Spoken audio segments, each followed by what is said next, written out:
যেন ঘাম বিক্রি করা এই সমাজের সবচেয়ে বড় অপরাধ। শ্রমিকদের রক্ত শুকিয়ে গেলেও বিত্তশালীদের জুতা চকচক থাকে, কারণ এদেশে ঘামের দাম নেই। আপনারা যারা বিত্তশালী, আপনাদের টিস্যু কেনার টাকা আমাদের পরিবারের 4-5 জন সদস্যের ভরণ পোষণের খরচ। একটিবার চিন্তা করে দেখেছেন, দেশের অর্থনৈতিক চাকা যারা সচল রাখে অধিকাংশই সাধারণ মানুষ। মনে রাখবেন, আমরা কাজ না করলে আপনাদের মিল ফ্যাক্টরিগুলো শুধু নাম মাত্রই থাকবে। পবিত্র ঈদ উল ফিতর সামনে রেখে পরিবারের মুখে হাসি ফোটানোর জন্য আমাদের রাস্তায় স্লোগান দিয়ে আন্দোলন করতে হয়, দাঁড়াতে হয় লাঠিচার্জ এবং বন্দুকের সামনে, হতে হয় সাংবাদিকদের সম্মুখীন। মনে রাখবেন, আমরা আপনার পরিবার না হলেও এই বহুরূপী সমাজেরই একটা অংশ।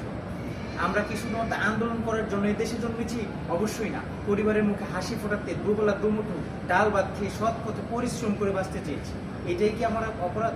আপনারা বিত্তশালী, বড় বড় মিল ফ্যাক্টরি তৈরি করে আমাদের নামমাত্র বেতন দিয়ে আপনাদের কাজ হাসিল করে নেন। এটাকে আমরা চাকরি বলতে পারি না, এটাকে আমরা মজুরি হিসাবে ধরতে পারি। নামমাত্র এই মজুরি পেতে গিয়ে নানা কত ধরনের বিপদের সম্মুখীন হতে হয়, অনেকে আবার হারাতে হয় চাকরি।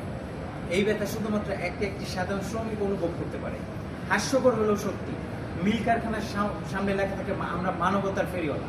আরে ভাই, এটা কোন ধরনের মানবতা যেটা শুধু লেখায় সীমাবদ্ধতার কর্মক্ষেত্রে প্রয়োগ হয় না? আপনারা তো হাজার হাজার কোটি টাকার মালিক, তাহলে শ্রমিকদের কেন একটি ঈদ বোনাস এবং তাদের ন্যায্য বেতন দিতে এত কারচুপি? আমাদেরও তো ইচ্ছা পরিবারের সাথে ঈদ করতে, পরিবারের সকল সদস্যদেরকে খোলা মার্কেট থেকে সামান্য কিছু নতুন জামা কাপড় কিনে দিতে। আমরা কি বাংলাদেশে জন্মগ্রহণ করে ভুল করেছি? আপনারা বিত্তশালী, আপনাদের ঈদের সময় বাড়ির সাথে বারবিকিউ রান্না করে আতশবাজি ফাটিয়ে ঈদ মোবারক। আমাদের কি মন চায় না ঈদ মোবারক বলতে? আপনাদের মনে আনন্দ আছে, আমাদের মনে কি আনন্দ নেই? আমাদের পায়ের ঘাম মাটিতে ফেলে উপার্জিত অর্থ আমাদেরকেই পেতে হলে খেতে হয় বন্দুকের গুলি। এটাই কি আমাদের নিছক ভাগ্যের লেখা? মনে রাখবেন, আমাদের সৃষ্টিকর্তা সব দেখছেন। আল্লাহ সাথ দেন, কখনো ছেড়ে দেন না।